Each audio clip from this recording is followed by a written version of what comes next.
मोक्ष संकल्प में आप सभी का स्वागत है। देखिए, एक क्वेश्चन प्रीवियस ईयर पेपर में पूछा गया, बहुत ही अच्छा क्वेश्चन है। इससे आपको बहुत कुछ सीखेंगे कि दो शंकुओं की ऊंचाई का अनुपात 4:3 है और उनके आधारों की त्रिज्याओं का अनुपात 1:2 है।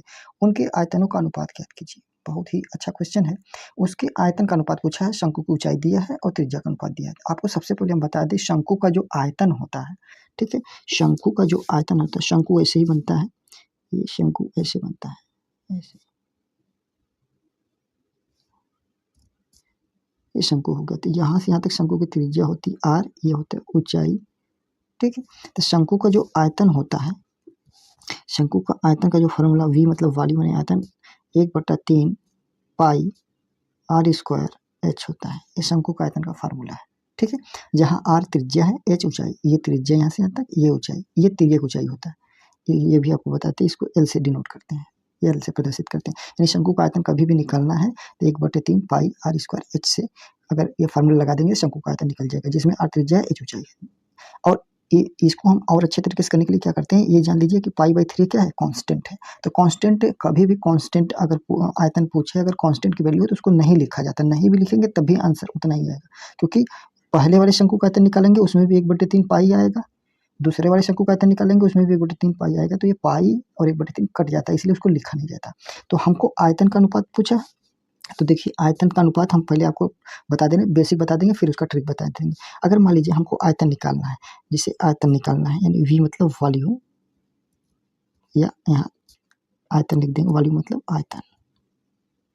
बिल्कुल हम आसान तरीके से आपको बताएंगे। जैसे मान लीजिए पहले शंकु का आयतन निकालना है, ठीक है। पहले शंकु का आयतन निकालना है तो 1/3 पाई, पहले शंकु की त्रिज्या r1 पाई r1 स्क्वायर h1 लिखेंगे, ठीक है।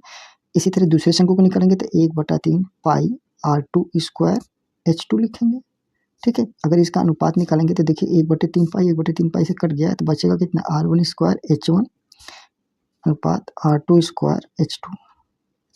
यही तो बचा, ठीक है, यही बचा। तो देखिए खाली r1 स्क्वायर h1 बचा, r2 स्क्वायर h2 बचा। तो आयतन निकालना, तो अब हम ये हमेशा के लिए याद रखेंगे, कभी भी शंकु का आयतन का अगर अनुपात पूछे तो सिर्फ r1 स्क्वायर h से मल्टीप्लाई कर देंगे, आ जाएगा हमारा आंसर। तो देखिए शॉर्टकट इसका क्या है, कभी भी आयतन निकालना हो तो यानी v यानी कि वॉल्यूम, देखिए वॉल्यूम कैसे निकालेंगे, देखिए पहले शंकु का क्या निकालेंगे, त्रिज्या का स्क्वायर इंटू ऊंचाई।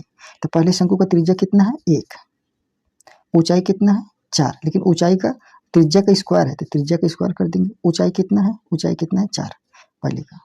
और दूसरे शंकु को त्रिज्या कितनी है, 2, स्क्वायर है, स्क्वायर कर देंगे। ऊंचाई कितना है, 3। बात समझ पा रहे हैं आप हमारी।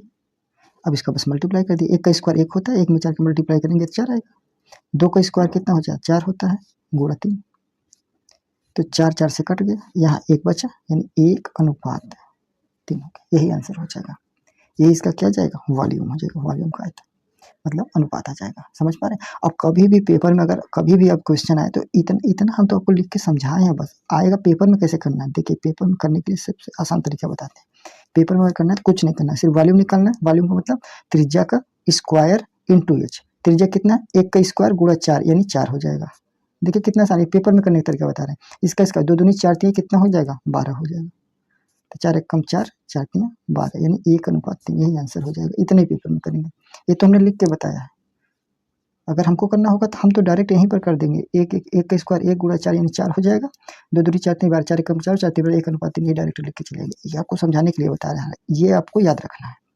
समझ पा रहे हैं। तो यानी आपको पेपर में सिर्फ इतना करना है।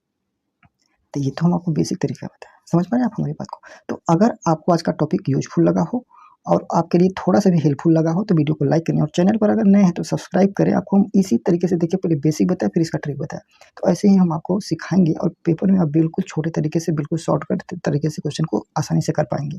तो वीडियो को लाइक करें और चैनल पर नए हैं तो सब्सक्राइब करें। Thank you for watching.